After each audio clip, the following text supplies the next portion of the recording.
Hello बच्चों, कैसे हैं? चलिए मस्ती का पाठशाला अब आप शुरू कर रहे हैं, है ना। अध्ययन वर्ल्ड यूट्यूब चैनल पे आप लोग सभी को स्वागत है। आप सभी तैयार हो जाइए। और आज का जो वीडियो सेशन स्टार्ट हो रहा है हम लोगों का वो है इलेक्ट्रोकेमिस्ट्री। जो 12th क्लास के हैं, एनसीईआरटी बुक के इलेक्ट्रोकेमिस्ट्री थर्ड चैप्टर के पार्ट बी। पार्ट ए हम लोग डिस्कस कर चुके हैं।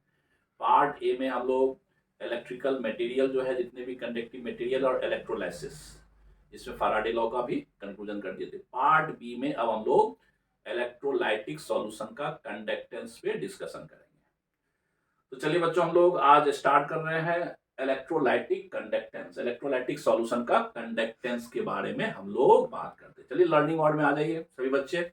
कॉपी कलम निकाल लीजिए और बहुत ही ध्यान पूर्वक आप जो है अपने अपने मोबाइल के साथ बैठ जाइए। तो चलिए स्टार्ट करते हैं कंडक्टेंस। तो हम लोग का जो पार्ट बी में है वो है कंडक्टेंस। कंडक्टेंस की बात जब हम लोग करेंगे यहाँ पे इलेक्ट्रिकल कंडक्टिविटी या कंडक्टेंस, तो इसको आप सरल भाषा में ऐसे समझिए कि जब भी कोई चीज को, कोई सामान को या किसी वस्तु को कोई कैरियर उसको कैरी करता है, ढोता है, जैसे बस, ट्रक, ट्रेन, हवाई जहाज, आप देखते हैं ये सबके अपने अपने जो कैरी करने की कैपेसिटी होता है, क्षमता होता है। जैसे छोटी गाड़ी है तो वो छोटा सामान को ही ढो पाता है, उसकी कंडक्ट करने की सामर्थ्य कम होती है। कोई बहुत बड़ी गाड़ी है तो उसके कंडक्ट करने की सामर्थ्य ज्यादा होता है, ज्यादा से ज्यादा मटेरियल, ज्यादा से ज्यादा सामान उसमें ढो सकते हैं। अब मान लीजिए किसी जीप पे, जो कार पे सामान ढोएंगे और आप ट्रक पे ढोएंगे, तो दोनों में कंडक्ट करने की क्षमता अलग अलग होगी। लेकिन एक और बात है कि कोई गाड़ी मान लीजिए बहुत ज्यादा स्पीड से चल रहा है और कोई बहुत स्लो से चल रहा है।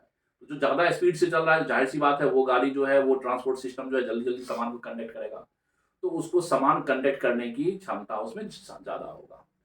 तो हम लोग जो कंडक्टिंग मटेरियल था, इलेक्ट्रिकल कंडक्टिंग मटेरियल, वो कैरी क्या कर रहा था, कंडक्ट क्या कर रहा था पदार्थ में, एक टर्मिनल से दूसरे टर्मिनल तक इलेक्ट्रिक करंट को। तो करंट को कंडक्ट करने की सामर्थ्य जो है, उसी को हम लोग को देखना है कि मटेरियल टू मटेरियल, पदार्थ टू पदार्थ कैसे वैरी करता है और ये कंडक्टेंस होता क्या है और इसको हम कैसे मेजर करते हैं। ओके, तो कंडक्टेंस जो है हम ये बात करते हैं किसके लिए भाई? तो कंडक्टेंस को हम लोग कहते हैं capacity to conduct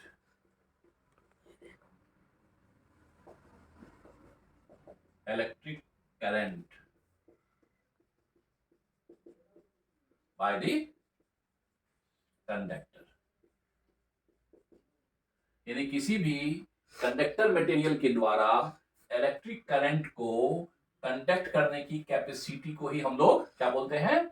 is termed conductance. इसको हम लोग क्या बोलते हैं बच्चों? कंडक्टेंस। तो कंडक्टेंस को आप सरल भाषा में क्या बोलेंगे कि किसी भी कंडक्टर मटेरियल जो है, कंडक्टिंग पदार्थ जो है, उसके द्वारा इलेक्ट्रिक करंट को कंडक्ट करने की सामर्थ्य को हम कंडक्टेंस में मेजर करते हैं। तो कंडक्टेंस को समझने के लिए सबसे पहले ये देखना पड़ेगा कि मटेरियल में जो इलेक्ट्रिक करंट को कंडक्ट कर रहा है, वो कंडक्ट करने वाले मीडियम क्या है, यानी कौन सा मटेरियल जो है कंडक्ट कर रहा है। तो आपने पहले ही पढ़ा था पार्ट ए में, याद होगा कि जो कंडक्टिंग मटेरियल होता है, इलेक्ट्रिक करंट को कंडक्टिंग मटेरियल, ये दो प्रकार का होता है, एक मेटेलिक कंडक्टर और एक इलेक्ट्रोलाइटिक कंडक्टर। तो मेटेलिक कंडक्टर में जो इलेक्ट्रिक करंट को कैरी करता है वो फ्री इलेक्ट्रॉन करता है, और इलेक्ट्रोलाइटिक कंडक्टर जो है सॉल्यूशन में वो फ्री आयंस करता है। तो जाहिर सी बात है, फ्री इलेक्ट्रॉन जो है, इलेक्ट्रॉन बहुत छोटा सा बच्चा सा है, नन्हा मुन्ना है, तो उसके द्वारा इलेक्ट्रॉन के मोशन पे डिपेंड करेगा उसका कंडक्टिविटी सामर्थ्य। और यहाँ पे आयन थोड़ा बड़ा है तो उसके मोशन पे भी डिपेंड करेगा, और आयन के साइज, शेप, इस पर भी डिपेंड करेगा कंडक्ट करने की सामर्थ्य। तो हम लोग इस चैप्टर में, इलेक्ट्रोकेमिस्ट्री चैप्टर जो है, इसमें हम लोग खास करके सिर्फ इलेक्ट्रोलाइटिक सॉल्यूशन के कंडक्टेंस की ही बात करेंगे, मेटेलिक कंडक्टर के कंडक्टेंस की बात नहीं करेंगे। तो हम लोग केमिस्ट्री में सिर्फ बात करेंगे किसका? Only conductance of the electrolytic solution. Electrolytic solution के हम लोग कंडक्टेंस की बात करेंगे। लेकिन यहाँ पे ओम्स लॉ कहता है, चाहे हम कंडक्टेंस मेटेलिक कंडक्टर की बात करें जिसमें फ्री इलेक्ट्रॉन के द्वारा कंडक्ट किया जाता है, चाहे हम इलेक्ट्रोलाइटिक कंडक्टर की कंडक्टेंस की बात करें जिसमें फ्री आयन कंडक्ट करता है, तो जो भी करेंगे ओम्स लॉ को ऑबे करेगा। यानी कंडक्टेंस अगर आपको किसी भी कंडक्टर का निकालना है तो ओम्स के हिसाब से उसका रेजिस्टेंस पता करना पड़ेगा। तो कंडक्टेंस को समझने के लिए हम लोग थोड़ा सा फिजिक्स के इलेक्ट्रिक करंट जो है पढ़े होंगे, वहां से हम रेजिस्टेंस को थोड़ा सा लेके चलेंगे, यानी ओम्स लॉ को लेके चलेंगे। तो थोड़ा सा हम रिफरेंस लेंगे कि अगर कंडक्टेंस जानना है तो आप रेजिस्टेंस के बारे में पता कीजिए। तो बड़ा सरल भाषा में कहता है कि conductance is the reciprocal of resistance। Resistance का रेसिप्रोकल होता है, ठीक है। तो कंडक्टेंस क्या होता है? रेसिप्रोकल का रेजिस्टेंस होता है।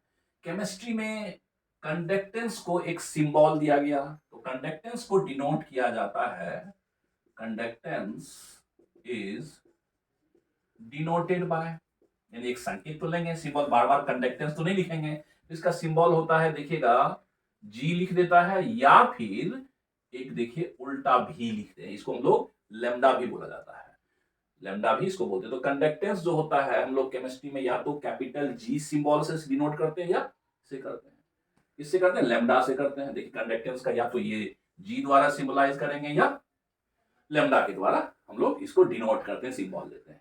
तो इस बेसिस पर हम लोग कह सकते हैं, ये जो लंबा भाषा लिखा हुआ है कि कंडक्टेंस जो हो जाएगा, this is the reciprocal of resistance. तो अगर हमें किसी भी कंडक्टिंग मटेरियल का कंडक्टेंस पता करना है, इलेक्ट्रिक करंट को कंडक्ट करने की सामर्थ्य को मेजर करना है, तो वो हमें रेजिस्टेंस के बिना नहीं होगा। तो रेजिस्टेंस का रेसिप्रोकल होता है। तो what is the conductance? This is the reciprocal of resistance. बस एक भाषा, एक लाइन में आप कहेंगे।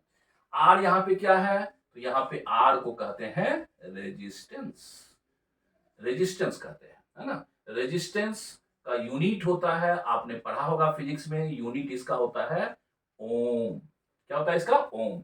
या इसको देखिएगा सिंबल में भी ऐसे लिखा जाता है, अगर आप देखें लाइक दिस, इसको हम लोग रेजिस्टेंस कहते हैं। ओके, तो अगर किसी कंडक्टिंग मटेरियल का रेजिस्टेंस आपको पता चल गया तो हम कंडक्टेंस फट से निकाल लेंगे, है ना। तो सर रेजिस्टेंस कैसे पता चलेगा? तो रेजिस्टेंस को निर्धारित करने के लिए किसी कंडक्टिंग मटेरियल को आपने इलेक्ट्रिसिटी और करंट में फिजिक्स में पढ़ा होगा, वो था क्या? Wheatstone bridge method. कैसे निकालते हैं किसी भी अननोन कंडक्टर का रेजिस्टेंस? व्हीटस्टोन ब्रिज मेथड से निकालते हैं।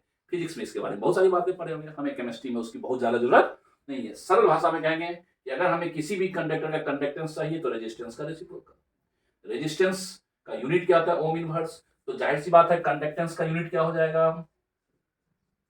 सो यूनिट ऑफ कंडक्टेंस ये जो हो जाएगा ये ओम इनवर्स हो जाएगा। क्या हो जाएगा बच्चों? Ohm inverse.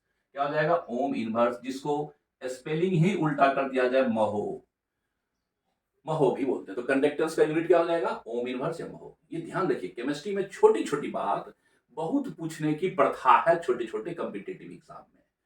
भले ही फिजिक्स में यूनिट यूनिट सिंबल दिम्बल बहुत छोटी बात है, उस पर बच्चे ध्यान नहीं देते, ना ही टीचर ध्यान देते, लेकिन केमिस्ट्री में देखेंगे अधिकतर चैप्टर में छोटी छोटी बात, इसका यूनिट क्या होता है, इसका डायमेंशन क्या होता है। तो कंडक्टेंस का यूनिट ओम इनवर्स या महो, इसी का स्पेलिंग उल्टा कर दीजिए, देखिए ये क्या हो गया? महो। तो कंडक्टेंस का यूनिट क्या हो गया? महो, या इसी को कहते हैं साइमन। क्या कहते हैं?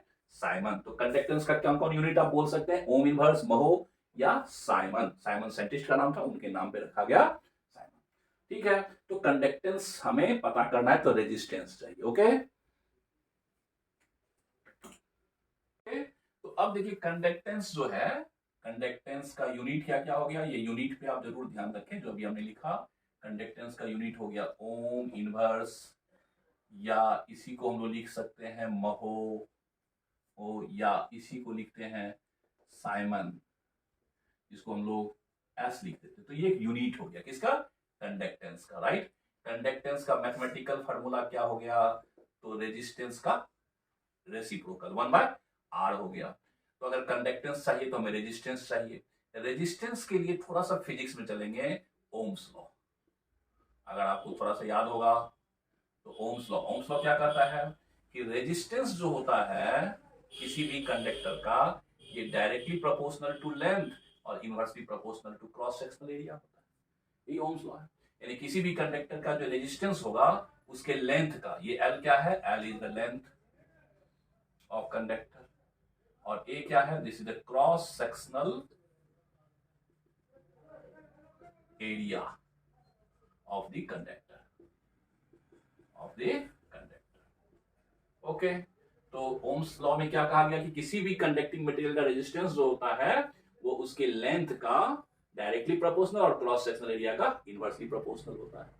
जाहिर सी बात है, अगर उसका हमें रेजिस्टेंस प्रोपोर्शनैलिटी साइन को हटाएंगे तो एक यहाँ पे कांस्टेंट देना पड़ता है, इसको हम लोग बोलते हैं रो इंटू एल बाय ए। अब किसी भी पदार्थ का अगर हमें रेजिस्टेंस पता करना है तो उसमें देखेंगे कितना लेंथ में हम करंट पास कर रहे हैं और उसका क्रॉस सेक्शनल एरिया क्या है यहाँ पे। और ये जो सिंबल आप देख रहे हैं, इस सिंबल का प्रोनाउंसिएशन होता है रो। क्या बोलते हैं इसको, रो, जो ये रिप्रेजेंट करता है, रो रिप्रेजेंट्स रेजिस्टेंस, स्पेसिफिक रेजिस्टेंस, इसको बोलते हैं स्पेसिफिक रेजिस्टेंस, या आईयूपीएसी के हिसाब से इसको बोलते हैं रेजिस्टिविटी, रेजिस्टिविटी बोलते हैं। ये क्या होता है, ये कांस्टेंट होता है। ये क्या होता है बच्चों, ये कांस्टेंट होता है रेजिस्टिविटी। ओके, तो अगर हमें किसी भी कंडक्टिंग मटेरियल का रेजिस्टेंस चाहिए तो हमें उसका लेंथ देखेंगे कि कितना लेंथ में हम करंट को पास कर रहे हैं और उसका क्रॉस सेक्शनल एरिया क्या है, और ये रो। तो रो को आप समझ गए, रो क्या है, रेजिस्टिविटी, या इसको स्पेसिफिक रेजिस्टेंस बोलते हैं, या हम इसको बोलते हैं रेजिस्टिविटी। एक कांस्टेंट होता है, मटेरियल पे डिपेंड करता है। और एल क्या हो जाएगा, यहाँ पे एल हो जाएगा लेंथ, दिखाई दिए हैं, और ए क्या हो गया, क्रॉस सेक्शनल एरिया हो गया। ओके, तो दिस इज द रेजिस्टेंस। तो ये जो है ओम्स का लॉ को ध्यान रखना आपको, रेजिस्टेंस, क्योंकि बिना रेजिस्टेंस। ओके, तो देखिए अब क्या है कि अगर हमें किसी भी कंडक्टर का कोई मटेरियल है उसका हमें इलेक्ट्रिकल कंडक्टेंस पता करना है तो रेजिस्टेंस चाहिए। रेजिस्टेंस के लिए दो रास्ता है, या तो व्हीटस्टोन ब्रिज मेथड में एक्सपेरिमेंटली हम किसी भी कंडक्टर का रेजिस्टेंस पता कर लेते हैं व्हीटस्टोन ब्रिज मेथड से, या फिर हम ओम्स साहब के लॉ का इस्तेमाल करते हैं। ओम्स लॉ क्या कहता है, आपने पहले ही देखा, इससे पहले मैंने, कि ओम्स लॉ कहता है किसी भी कंडक्टर का रेजिस्टेंस जो होता है वो डायरेक्टली प्रोपोर्शनल टू लेंथ होता है। यानी लेंथ ये देखिए, और ये लेंथ का डायरेक्टली प्रोपोर्शनल, और इसके जो कंडक्टर है इसका क्रॉस सेक्शनल एरिया का इनवर्सली प्रोपोर्शनल होता है रेजिस्टेंस। लेकिन जब हम लोग उसमें रेजिस्टेंस जो है, ये आपने देखा, resistance is directly proportional to length by cross sectional area, और जब यहाँ पे हम रेजिस्टेंस में प्रोपोर्शनैलिटी साइन हटाए तो यहाँ पे कांस्टेंट आ गया एल अपॉन ए। ये रेजिस्टेंस निकालने का फार्मूला है। यहाँ पे एक सिंबल आ गया जिसको हम लोग बोलते हैं, ये जो है इसको प्रोनाउंसिएशन किया रो, और इसका नाम होता है रेजिस्टिविटी। ये क्या नाम होता है, रेजिस्टिविटी, जिसको हम लोग स्पेसिफिक रेजिस्टेंस भी बोलते हैं।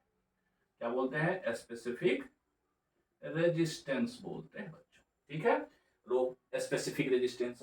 अगर हमें स्पेसिफिक रेजिस्टेंस निकालना होगा तो देखिए इसी फार्मूला को हम लोग क्या कर देंगे, ये निकालना है, इधर कर लेंगे तो resistance into A by L हो गया। तो स्पेसिफिक रेजिस्टेंस, हर मटेरियल का अपना अपना एक कांस्टेंट रेजिस्टेंस होता है। ठीक है, तो ये होता क्या है, इसका यूनिट क्या हो जाएगा, देखिए अगर हम स्पेसिफिक तो आर इंटू ए बाय, तो आर का ओम्स होता है ओम, इंटू ए क्रॉस सेक्शन ले जाएगा मीटर स्क्वायर बाय मीटर। तो स्पेसिफिक रेजिस्टेंस का यूनिट जो होगा वो देखिए, रो का यूनिट जो होगा वो ओम इंटू मीटर होगा, ओम इंटू मीटर, या केमिस्ट्री में हम लोग इसको यूज करते हैं ohm into centimetre. Okay, resistivity. अब चलिए घूम करके हम लोग वापस आते हैं, क्योंकि हमें इलेक्ट्रिकल कंडक्टिंग मटेरियल का कंडक्टेंस को रेजिस्टेंस के रूप में निकालना है। तो कंडक्टेंस जो जी है ये रेजिस्टेंस का रेसिप्रोकल होता है, तो 1/r।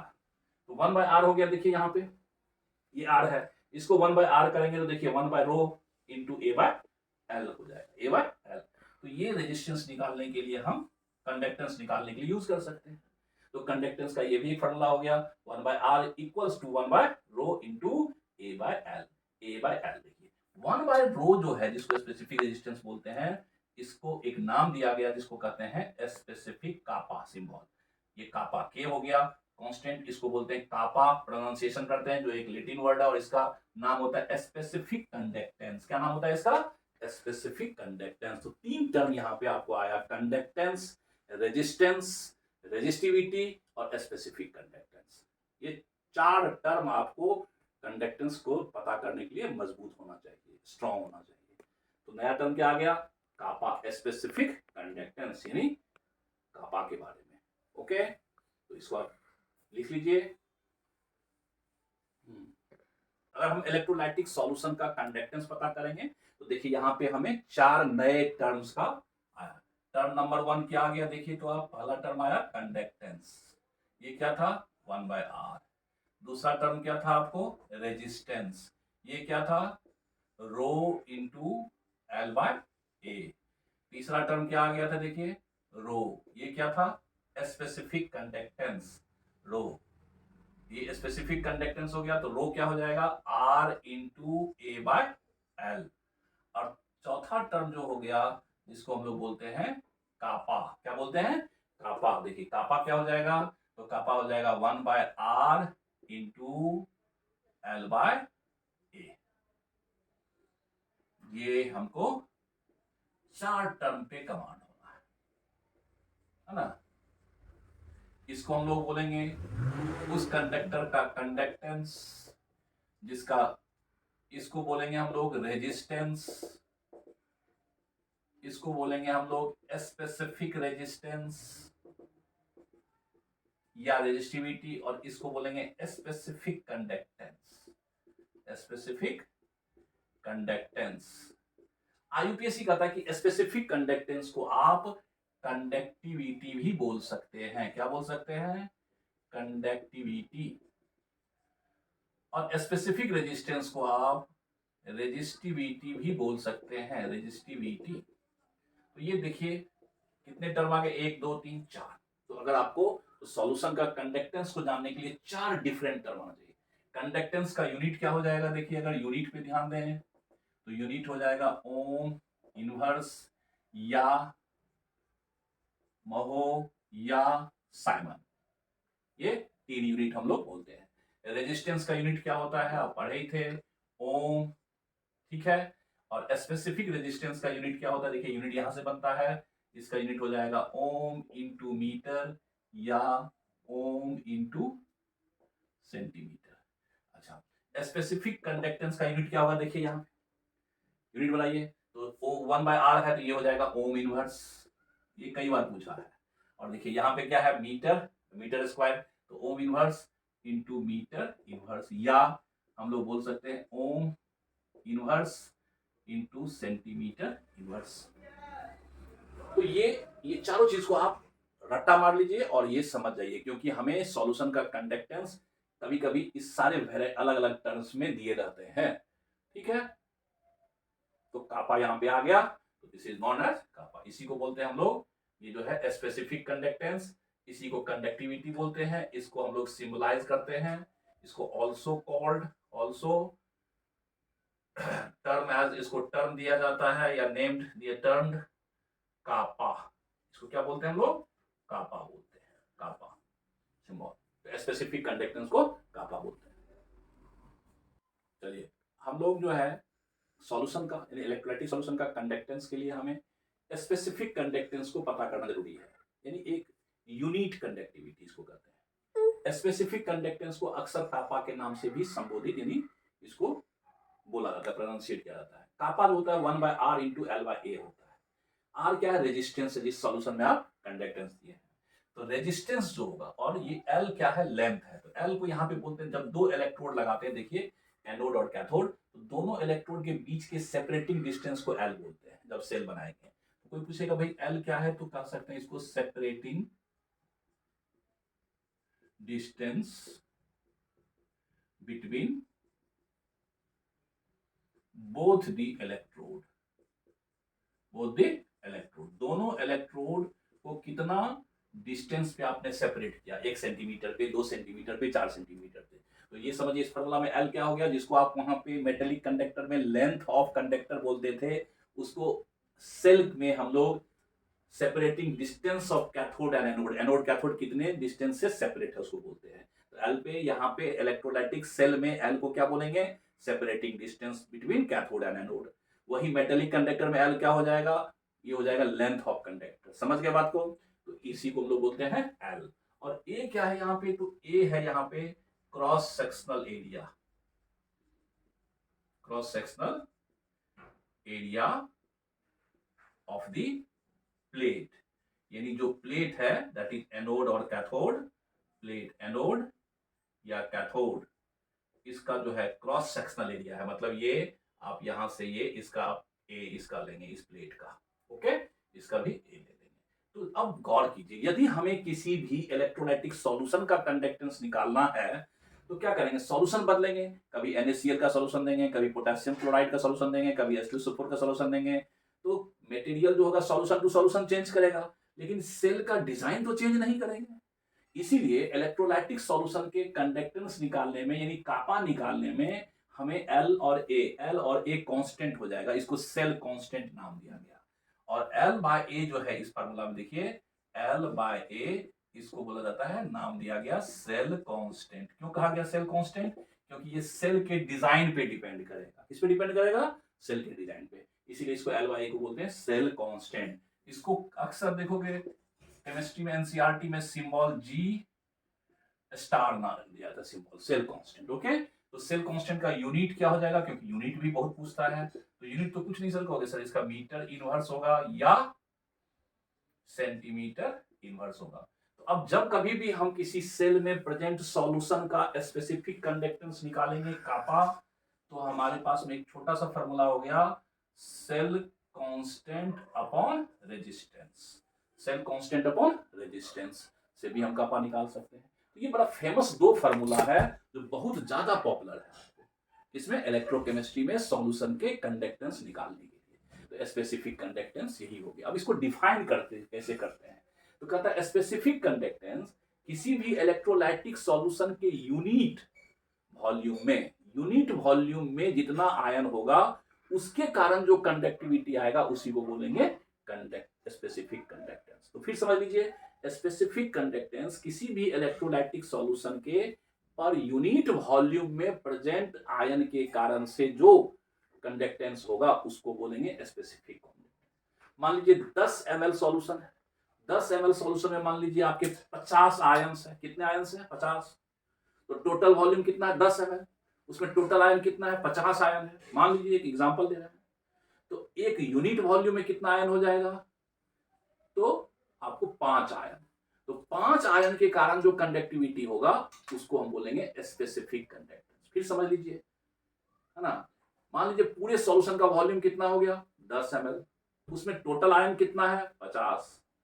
तो यूनिट वॉल्यूम में कितना आयन हो जाएगा, 50/10, यानी 5 आयन हो गया। आपको कितना हो गया, 5 आयन। तो 5 आयन के कारण जो कंडक्टिविटी होगा उसको बोलेंगे कापा, और टोटल आयन के द्वारा जितना कंडक्टिविटी होगा उसको बोलेंगे कंडक्टेंस।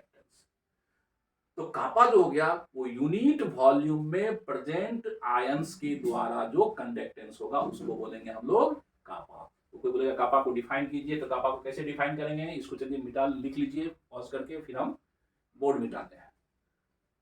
इसीलिए आपको देखिए बोर्ड में पूछता है कि कंडक्टेंस यानी कापा को डिफाइन कीजिए, स्पेसिफिक कंडक्टेंस को डिफाइन कीजिए। तो आप कैसे डिफाइन करेंगे, specific conductance is defined as the conductivity due to only the ions present in per unit volume of the electrolytic solution।